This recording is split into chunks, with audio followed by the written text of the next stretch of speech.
and every family who's lost a loved one. There's nothing more personal. There's nothing more personal to an American family than their health care and the health care of their loved ones. I know all too well what it feels like to have your heart ripped out, losing a loved one too soon. To sit at the hospital bedside and feel like there's a black hole in the middle of your chest knowing there's not much you can do. I and many of you know what it feels like to watch a beloved person lie there dying of cancer or some other disease without having to wonder about whether you're going to pay for the medical bills. Or what would happen if, God forbid, the insurance companies were able to come in and say, you know, we're not going to cover the treatment. And yet today, President Trump is on a single-minded crusade to strip Americans of their health care. That would only create another enormous crisis in the public health system.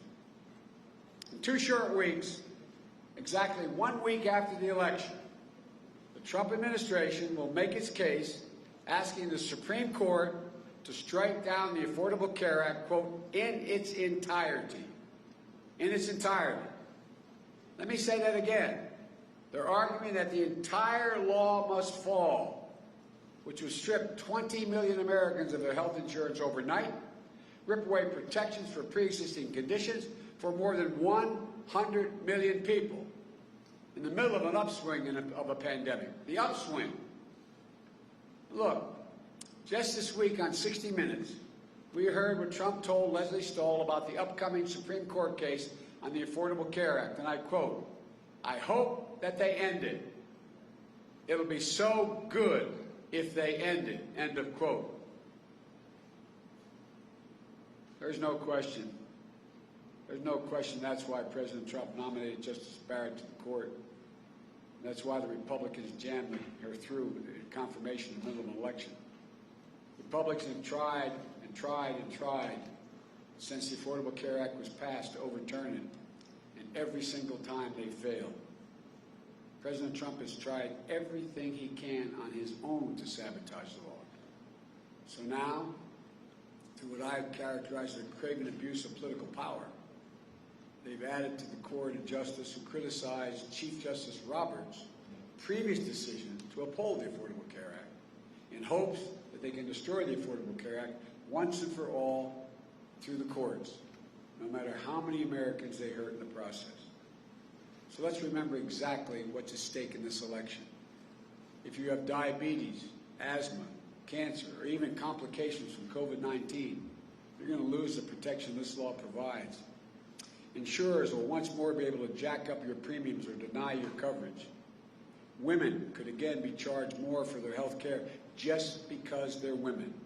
And children will no longer be able to stay in their parents' insurance policies until age 26. On top of all that, overturning the ACA could mean that people have to pay to get COVID-19 vaccine once it's available.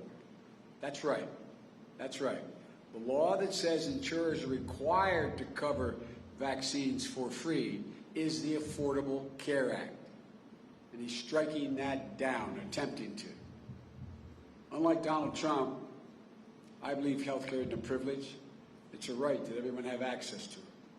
This country can't afford 4 more years of a president who thinks he's only responsible for the well-being of the people who voted for him. We can't afford 4 more years of a president who, instead of fighting the virus, attacks doctors. I can't get over this guy.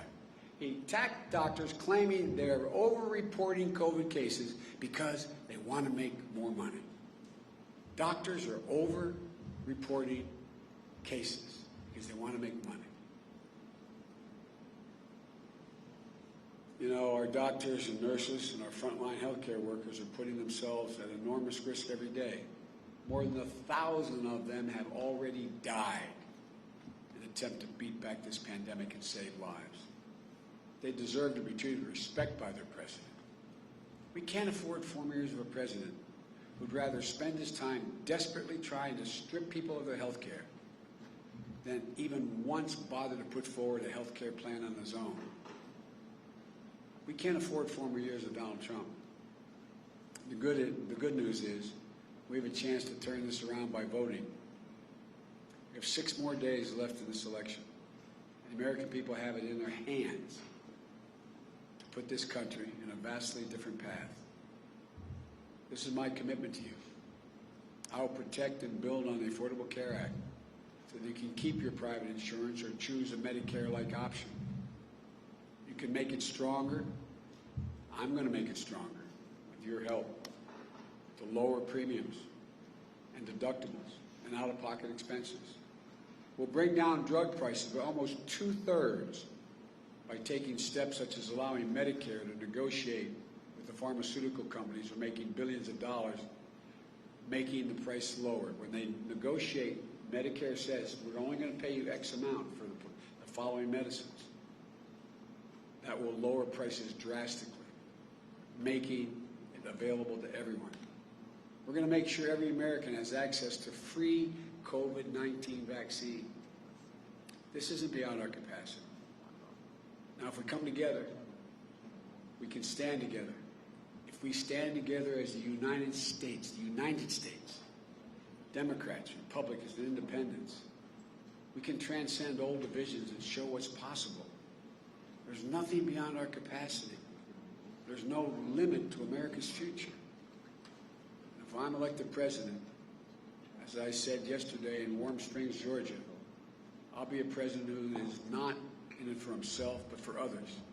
A president who doesn't divide us, but unites us.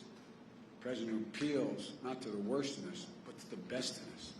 And the president looks not to settle scores, but to find solutions. The president guided not by wishful thinking, but by science, reason, and facts. Even if I win, it's going to take a lot of hard work to end this pandemic. I'm not running on the false promise of being able to end this pandemic by flipping a switch. But what I can promise you is this. We will start on day one doing the right things. We'll let science drive our decisions. We will deal honestly with the American people. And we'll never, ever, ever quit. That's how we'll shut down this virus, so we can get back to our lives a lot more quickly than the pace we're going at now. You know, I'm going to fight to protect your health care, I promise you, just like I fight for my own family.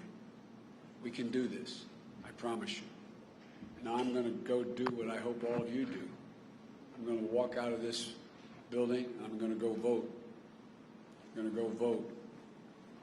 There's a lot of people on that ballot, not just me, but the down ballot as well, that are going to change things for us, make it better. So may God bless you all, and may God protect our truth. Thank you.